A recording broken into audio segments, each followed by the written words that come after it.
মেয়েদের বাংলাদেশ সেনাবাহিনীর এসএমএস কবে আসবে? অনেক বোন আমাকে প্রশ্ন করেন যে ভাইয়া আমি বাংলাদেশ সেনাবাহিনীতে আবেদন করেছি দীর্ঘ 4-5 মাস হয়ে গেল, কিন্তু আমার বাংলাদেশ সেনাবাহিনীতে মাঠে যাওয়ার পরীক্ষা দিতে যাওয়ার এসএমএস আসলো না। কিন্তু আমি কি কোথাও আবেদনে ভুল করেছি? বাংলাদেশ সেনাবাহিনীতে যখন আমি আবেদন করতে যাই সেখানে কোনো ভুল করেছি কি না? কিন্তু আমি আবেদন করার সময় একটা এসএমএস আসে, কিন্তু আমার মাঠে যাওয়ার এসএমএস আসেনি। ভাইয়া যদি আমাকে একটু বলতেন প্লিজ।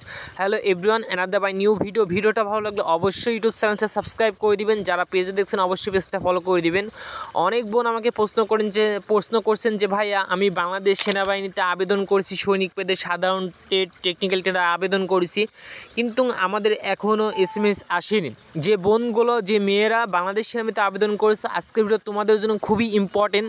ভিডিওটা শেয়ার করে তোমার ফ্রেন্ড সার্কেলের কাছে পৌঁছে দেওয়ার জন্য পরবর্তী তারা যেন আতঙ্কের ভিতর না হয়, হতাশ না হয়। যেহেতু এখন বাংলাদেশ সেনাবাহিনী ছেলেদের এসএমএস আসা শুরু হয়ে গিয়েছে।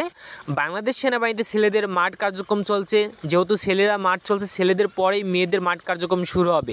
তোমরা যারা আবেদন করেছো, যে মেয়েগুলো আবেদন করেছো, তোমরা খুব শীঘ্রই তোমাদের এসএমএস আসা শুরু হয়ে যাবে। যেহেতু বাংলাদেশ সেনাবাহিনীতে এখন ছেলেদের মাঠ কার্যক্রম চলছে, যশোর ক্যান্টনমেন্ট, বগুড়া ক্যান্টনমেন্ট, রাজশাহী, খুলনা, কক্সবাজার, চট্টগ্রাম, সব জায়গাতে বাংলাদেশ সেনাবাহিনীর এসএমএস আসা শুরু হয়ে গিয়েছে। খুব শীঘ্রই তোমাদের ভিতরে আসবে, তোমরা হতাশ হওয়ার দরকার নেই। তোমাদের ভিতরে আজকালের ভিতরে বাংলাদেশ সেনাবাহিনীর এসএমএস আসা শুরু হয়ে যাবে।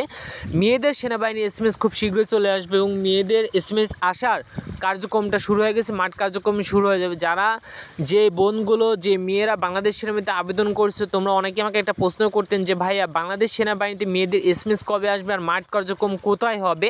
তোমাদেরকে এসএমএসের মাধ্যমে বলে দেবে তোমাদের মাঠ কার্যক্রম কোথায় হবে। তার আগে ছোটো একটা ব্রেক নিয়ে ভিডিওটা ভালো লাগলে অবশ্যই ইউটিউব চ্যানেলটা সাবস্ক্রাইব করে দিবেন। মেয়েদের মাঠ কার্যক্রম শীঘ্রই শুরু হয়ে যাবে। তোমরা যারা বাংলাদেশ সেনাবাহিনীতে আবেদন করেছো, তোমাদের মাঠ কার্যক্রম শুরু হতে যাচ্ছে।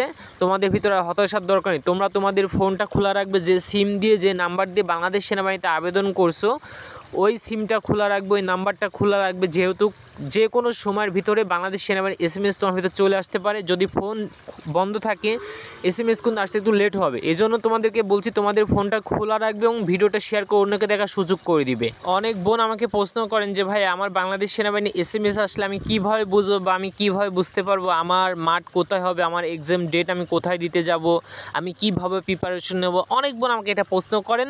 আমি দ্বিতীয় পার্টে এই বিষয় নিয়ে আলোচনা করবো। এসএমএস আসলে কী করবেন, এসএমএস আসার পূর্বে কী কী করণীয়, সে বিষয়গুলো নিয়ে আমি আলোচনা করব। অবশ্যই ইউটিউব চ্যানেলটা সাবস্ক্রাইব করে রাখবেন। যারা পেজে দেখছেন অবশ্যই পেজটা ফলো করে রাখবেন।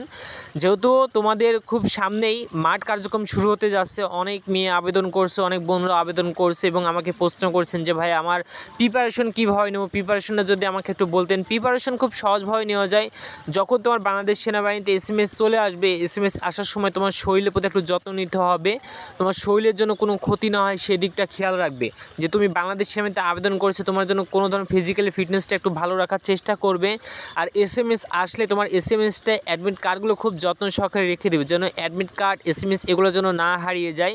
যদি এসএমএস অ্যাডমিট কার্ড এগুলো যদি হারিয়ে যায়, অনেক বোনরা বোঝে না, অনেক বোন নতুন আবেদন করেছে, তো এসএমএস অ্যাডমিট কার্ড এগুলো যদি তোমরা ডিলিট করে ফেলো বা অ্যাডমিট কার্ডটা যদি হারিয়ে ফেলো, তোমাদের কিন্তু পরবর্তী মাঠে গেলে তোমাদেরকে ঢুকতে দেবে না। আমি বারবার বলছি তোমরা তোমাদের এসএমএসটা অ্যাডমিট কার্ড এগুলো সুরক্ষিতভাবে রাখবে, যেন হারিয়ে না যায়, পরবর্তী মাঠে গিয়ে যেন কোনো সমস্যা না হয়। যদি অ্যাডমিট কার্ড এগুলো হারিয়ে যায়, তোমাকে কিন্তু পরবর্তী মাঠে ঢুকতে দিবে না, তখন তোমার কিন্তু মন খারাপ হবে এবং কান্নায় বিচলিত হতে পারো।